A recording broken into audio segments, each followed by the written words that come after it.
क्या कभी ऐसा महसूस हुआ है कि आपके अंदर कुछ और बनने की चाह थी, लेकिन दूसरों की उम्मीदों और बातों ने आपसे आपकी असली पहचान ही छीन ली?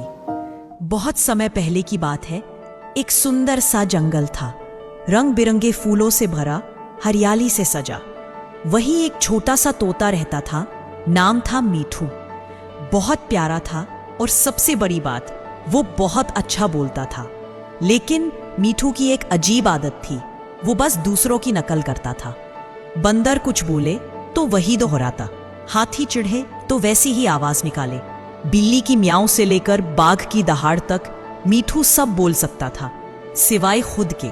धीरे धीरे जंगल के जानवर कहते, मीठू तू तो बस कॉपी मशीन है, तेरी अपनी कोई बात है भी? मीठू हंसता, पर अकेले में कुछ खाली महसूस करता। हर दिन किसी और की आवाज बोलते बोलते उसे अब अपनी आवाज याद नहीं थी। रातों में वो अक्सर पेड़ पर बैठकर खुद से पूछता, क्या मैं सिर्फ वो हूं जो सब बोलते हैं, या मेरे अंदर भी कोई मैं है जो कभी सुना नहीं गया? एक सुबह मीठू चुपचाप उड़ चला, बिना बताए, बिना आवाज किए। वो जंगल से बहुत दूर पहाड़ियों के पार चला गया। रास्ते में उसे कई जानवर मिले।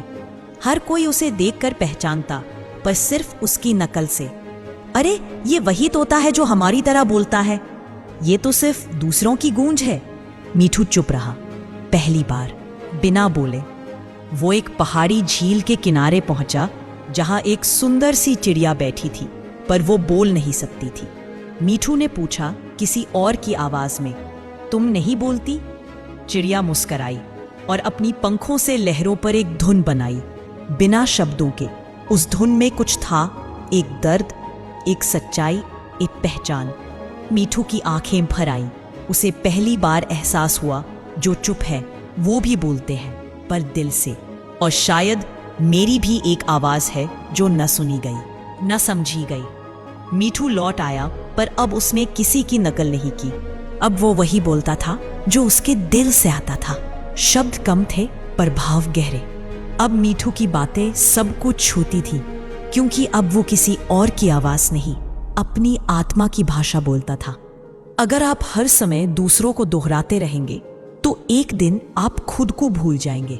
मीठू अब फिर से गा रहा था, लेकिन इस बार वो दूसरों की आवाज नहीं, अपने दिल की कहानी सुना रहा था। दुनिया की नकल करते करते कहीं अपनी पहचान मत खो देना, क्योंकि सबसे प्यारी आवाज आपकी खुद की होती है।